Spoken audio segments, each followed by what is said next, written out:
Ladies and gentlemen, welcome to Malifaux. And here we have a game with the Gremlin kin versus the, whatever that is, Resurrectionist ancestors. Wow, it's almost like I know my own crew.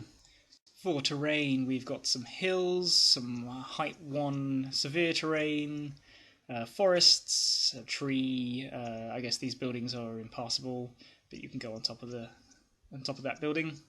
I deployed first, and I set up my family like this. So from the left, we've got McTavish, Carrion Effigy, Yin, with Unnerving Aura, Chiaki the Niece, Yan Lo, with Necrotic Preparation, Reliquary, and Brutal Karaoke, Soul Porter, because you've got to have a Soul Porter, and Toshiro the Daimyo, or however you say that, with Corpse Bloat and Command the Graves. Across the way, facing us, is a veritable horde. We've got Francisco, or no, it's not Francisco, that's his alter ego, Francois? Francis? Who the hell knows? Ah, that's right, his name is Francois, and he's got Dirty Cheetah. Then we've got a Slop Hauler, a Bayou Gremlin, Slop Hauler, and in the middle is Summerteeth Jones, who's travelling light with Family Tree. I believe there must be a Skeeter around here behind this building somewhere. On my right flank, or his left, or yeah, you know, we've got Bert Jebsen, Gracie, and a Skeeter. So my main objective for this game is to have a bit of fun and try out this idea I had. Basically, I know Yin can be a bit of a tar pit until people work out what focus does and then turn it into marmalade. But then I happen to notice that my new model, McTavish, has an aura which prevents people from focusing or going defensive. So I want to try those two out, and I reckon they can be pretty horrible together. So as it's turf war, we're all going to go have a great big party in the centre. There should be plenty of goblins to distract. And Yan Lo is going to zip around the fringes, lightning dancing everybody to come play with Yin. I've taken Assassinate because, you know, I'm a dumbass, but basically I thought I could lightning dance Summerteeth into the middle of all my guys and just beat on him, and he can squeal away for all he's worth, but he's not going through models. Apart from Chiaki, probably should watch out for that. So there's the plan. I've had better ones, but I'm mainly just interested in how many models I can get around Yin and how many of them will die to Unnerving Aura, along with McTavish taking 3 pot shots into combat each turn. Let's see how it goes. Turn 1, Fate Likes Me. This is actually a pretty good hand. I've got a low card, so I can cheat low with Minion when I hit them with Yan Lo to get me some chi. We'll see that happen in a bit. I've got a 7 of Rams, which is what Chiaki needs to get the Cleansing Death trigger to heal up whatever Yan Lo hits. I've got a 10 of Crows, which is a great card to summon in an Ashigaru, should one happen to find a corpse marker lying around. And then I've got some character cards, so I can cheat in the damage with Yan Lo's to make sure he severe damages. So I'm extremely happy with this hand. I give the Gremlins the first activation, and som'er summons in a ton more goblins. And I put my plan into action. The Soul Porter pushes Yin and Yan Lo up to where you see them there. Toshiro then goes, walks up to here, cuts out his own spleen for a corpse marker, and summons an Ashigaru off the corpse marker. Whilst the vast horde of gremlins is shimmying around, Yan Lo goes. He drops a card to get a chi, so with casting 6 on defense 4 Ashigaru, which you can see through this tiny gap, I have no problem getting myself to 2 chi by doing severe damage to the Ashigaru and putting it on its last wound, and this is where things started to unravel a bit. Instead of attaching Spirit Ascendant, which would be a good idea with all this terrain and gremlin shooting around, because it makes me incorporeal, I use my 0 action to try to heal Toshiro. And being casting 7 means it's pretty likely I can do a good job, but I flip the Black Joker and so waste my time. Quite vexing. So I use the rest of my actions to get Yan Lo up here, to get him into position for next turn and hopefully out of range of the gremlin shooting. Turns out I was wrong about that, as the reckless gremlins lose no time in running up through the bushes and taking some pot shots at him. So I waddle Yin up around in front of him to give him some cover. I figure she can take the shots better than he can at this point. Chiaki now has a decent number of targets for her Memory's Past ability, but I decide to stick with the plan and use it on the Ashigaru to remove his slow from being summoned, and heal him 2 damage with the Cleansing Death trigger to take him back past his Hard to Kill. So it's moved up and put its Braciari ability around itself, in case any of these gremlins want to be a hero. For the Gremlins part, there's a lot of healing going on with the slot haulers over there, and the skeeters are coming out. They move fast. McTavish moves out into what I hope is a good position to shoot the Gremlins coming through the woods and, you know, be in range for his bubble for Yin and be in range at the centre. And more Gremlins are sidling up and starting to put the hurt on Yin. Looks like she's taken 2 damage. And that's how we end it for the first turn. Turn 2, some more useful cards. I think I got the initiative and decided to make my Ashigaru go and put down a scheme marker. At this point I was thinking of getting McTavish to use his 0 action so he can move, basically get an extra attack on Bert, and I don't care if he slips it off onto Gracie, he's more than welcome. But very rudely, Francois Lacroix goes and frickin' nails Yin in the face. Doesn't give a shit about the massive viscera. That dude hits hard. And I think he also pumps Yan low for some decent damage as well. I haven't got any of my upgrades on, stupidly. And my soul stoning is only preventing like 1 damage a time, which is unfortunate. And at this point I've got a skeeter in my face, stopping me from declaring triggers, which, you know, means McTavish can't use his 0 action. But I figure I might need to be getting rid of that sometime soon. So Yan low goes. I think because I fear all the gremlin shooting that could come my way. Moves up, uses the reliquary to summon Yin back into play. I discarded a card for Chi at the start of the activation, of course. And then I think I shoot at Francois, but can't kill him. All in all, a rather lackluster activation, I think. Perhaps it could have waited. I may have already activated the Yin before it died, and did the casting attack on the Skeeter, which hasn't killed it, but I think it's on 1 wound. That might have occurred. Oh, and that's just how Yanlo is doing. So he's on Chi 4, attaches the Incorporeal Spirit Ascendant upgrade, and you can see he's taken a bit of wear and tear already. But I'm hoping that upgrade will now protect him from the worst of what the Gremlins can throw at him. So a bit later, I think Yin goes and kills the Skeeter. It's so nice that summons get an activation. And then this bear Gremlin has come along and given me a distraction, which I really should have seen coming. So at this point we've got another Skeeter coming up here. I think Jones has summoned some more Gremlins and they've run around these buildings, and yeah, to be honest, I didn't see them all game. Bert goes and unleashes his crackerjack timing, dragging McTavish and my Ashigaru towards Toshiro. I activated it. I did the duels in such an order as to stop my guys being pushed too far out with their bases. And I believe that's how we end the turn. Gracie's waddled up here next to Toshiro, and I don't like that. Another Gremlins come over here, and I think it's distracted Yin. I've put my effigy up around here to be in range for my distracting next turn. Starting to regret taking that scheme. And Chiaki's come up here and used her Cleansing Death on Yan Lo to pick up his health a bit. And no, you can't remove the distract condition, which was very upsetting to remember. And so she dinks the Skeeter for some 0 damage in frustration. Sorry, she uses a 0 action to dink the Skeeter for some damage in frustration. Words. And the reason why Toshiro got this far up here is because the Soul Porter pushed him and then moved up. I don't think I wanted to take more damage, as I don't think I had many Soul Stones, or maybe didn't have the right card for the summon left. Turn 3. I think I got the initiative again. Basically, Francois is doing so much damage, he's got to go, and I need to get to him before those slot haulers come up and heal him.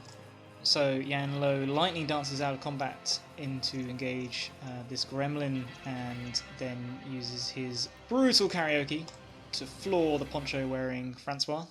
And then I make what I think is probably my biggest mistake of the game, and there are a few of them. I've got Assassinate. I figure I better start putting some damage on Summer Teeth as soon as I can, forgetting the amount of healing these freaking slot haulers can give him. So I take a swipe at him, miss, and he squeals out of engagement. I could have put a distract on a Gremlin, he would have surely taken it off, and what I'm trying to do is I'm trying to wait till he activates something in the middle and get my distracts on it that way. What can I say, guys? I'm an idiot and I'm bad at maths. My best bet would probably just been to start killing these Gremlins and try to keep Som'er tied up as long as possible. But you live and learn, don't you? Don't you? So Som'er activates and basically just blasts into this combat, I should mention I've now got my Ash Ascendant upgrade on Yanlo, but that doesn't matter because he's hitting his own Gremlins and doing 4 damage blasts onto me. So I Soulstone away for like 1 prevention each time. The smoke clears, the goblins are pasted across the floor, and Yanlo is looking pretty freaking ragged. I certainly can't take much more of this. So a little bit later, Yin has fallen for the final time.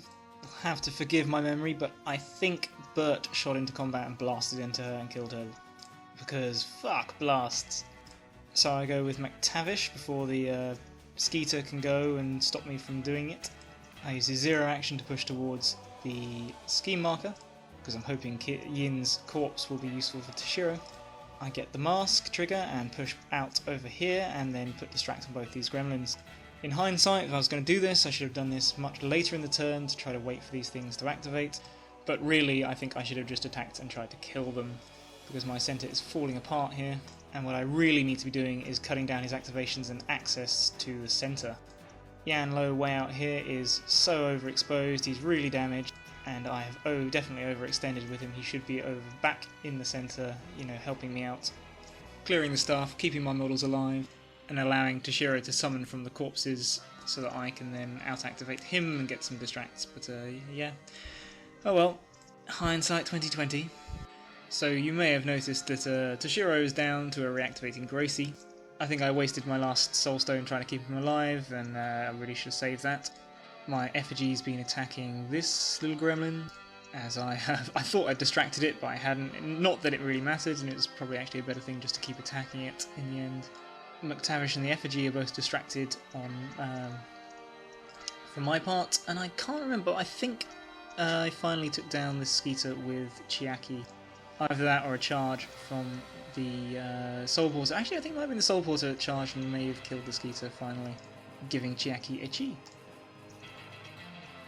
Bert's gone over here, so I guess it wasn't him that killed Yin, it must have been Sommerteeth shooting a last attack into this general melee. Bert's had a crack at Yanlo, but hasn't managed to kill him, he's maybe done a couple of damage. I think I've got about 3 damage left on Yanlo, which is quite horrible. There are also goblins now. One is over here in a suspiciously, outflanking position, and I haven't even seen the one that's behind here. But yeah, a bit suspicious now about what his scheme is. Turn 4, I've still got this 11, and it's taunting me because I, messed up a bit and didn't activate Toshiro before he got killed. Could have really done with trying to use that Soulstone for some summoning instead, but never mind. So it's abundantly clear that I'm not going to get Assassinate on Sommerteeth, because although he's been taking, he's been doing a fair amount of damage to himself, the slot pullers are keeping him nice and in the pink. I'm pretty sure I've lost the game whatever happens, but the initiative this turn would be very, very nice, because it can at least mean I can stop Sommerteeth from getting all these blasts. But it wasn't to be, my opponent got the initiative, and I'm sure I had a picture of Yanlo's inglorious death, but maybe the phone didn't take it or something. But yes, Sommerteeth takes no time in blasting his gremlin to pieces and blasting me to pieces too. Can't quite remember what else he does, but I think it involved shooting into the combat with the effigy and only hurting my effigy, taking it down to its last wound. So things have gone up the shit creek, and McTavish just unloads his fury. He 0 actions to this corpse marker, gets the trigger for an extra attack. He kills a goblin. With his next attack, he kills a goblin. And it turns out he's also in range of this gremlin, but the final attack can't quite put it down. And it was that one activation that made me realise that I should have just been attacking these things all along. So this gremlin... what? Okay, my memory's a bit fuzzy at this point, but... So I think this gremlin it made its disengaging strike away from my effigy, I failed to stop it, and then it distracted McTavish. Possibly because he was thinking of killing this guy later on in the turn. I kill the gremlin with Chiaki. Nope, I lied to you. I charged it with the carrion effigy and I think I killed it with that. Gracie eats my Ashigaru, forgetting to heal, but we need a bit of drama, eh? And gives herself reactivate, and so is reactivated around here, and I think gotten the second distract on the effigy. I think Bert comes around here, starts taking shots at Chiaki and can't do anything. The slot ballers have moving towards the centre for scoring. Oh, and pretty sure Gracie ended up around here, because I was thinking of using my Soul Porter to, you know, ethereally go through the trees and start, you know, trying to kill this goblin and stop him from getting his outflank points. But because Gracie moved around here, I didn't want to try to risk any disengage, so I started just prodding her with my spear. She had 3 wounds left. My heroic Porter did 2 wounds. And Chiaki is now at casting 8 from all the chi she's been leeching. Probably wouldn't have been right to kill Gracie, given that she really probably should have healed herself quite a lot by now. So I think things are as they should be. I struggle on into the last turn, and it looks like this is the only picture I've got. Whoops. So I lost initiative again. A little bit annoying, but you know, it doesn't really matter, as the game is lost with no hope of retrieval. Gracie goes and eats my effigy and heals herself back up to full. So McTavish pushes over to this marker. I cheat in to get his attack trigger. He shoots and kills the gremlin over here. I was expecting to have to take more shots at it, but you know, that was quite nice. If I'd gone first, I would have shot back into combat with Gracie and probably killed her. And as it was, I shoot this slop hauler for the rest and can't quite kill him. Not that it really matters. So in the end, Chiaki moves over here, takes a shot at this gremlin, and it's a long shot. I mean, she's casting 8, but she'll need to try to severe him in order to kill it. I obviously fail to do that. And then she just walks around here behind this tree to be in range of the marker, but away from Bert. And really the only other thing of interest is that Summerteeth runs for all he's worth, but can't quite get into scoring range because someone built this house too close to the forest. And there you go, that is the game. Really good fun, can't say I played very well. And my opponent did a good job of me. I admire any man who will take outflank. That takes balls. And my opponent scores 4 points for Turf War, 3 points for Distract, and 1 point for Outflank. I score 4 points for Turf War, 0 points for Distract, and 0 points for Assassinate. Weep, weep, weep. Most gutting of all, I didn't get to really see Yin in action in the way I imagined her at all, as she bit the dirt hard and fast to a combination of Francois and Summerteeth. Just blistering shooting. Man of the match, definitely McTavish for me, and he will be a serious consideration for a take in future games, I think. Anyway, hope you enjoyed that. I'll catch you on the next one. Take care.